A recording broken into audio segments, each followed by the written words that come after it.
আসসালামু আলাইকুম রহমতুল্লাহ বরকাত। দূরের এবং কাছের, দেশের এবং প্রবাসের যে যেখান থেকে আমাকে দেখছেন সবাইকে জানাই আন্তরিক মোবারকবাদ। সম্পূর্ণ ভিডিওটি দেখার জন্য অনুরোধ রইল। আজকে আমি কথা বলবো যে আপনি যদি সুখ চান, শান্তি চান, তাহলে আপনি কৃষির কাজের সাথে আপনার সম্পর্ক করে তুলুন। তাহলে আপনি জীবনের আসল শান্তি উপভোগ করতে পারবেন।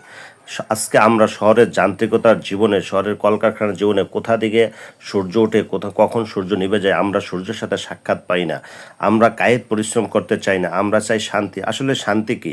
শান্তি শুধু কর্পোরেট অফিসে নয়। এই কর্পোরেট অফিস যদি আপনি সপ্তাহে 7 দিন করেন এবং যদি, তাহলে আপনার জীবনে আসল সুখ খুঁজে পাবেন না। তাই আমরা আসুন সবাই, প্রত্যেকেই যে কিছু না কিছু কৃষির নির্ভরশীল হই এবং কৃষি কাজের সাথে সম্পর্ক রাখি, নিজেকে উপভোগ করি, জীবনকে উপভোগ করি এবং সুন্দর জীবনযাপন করি।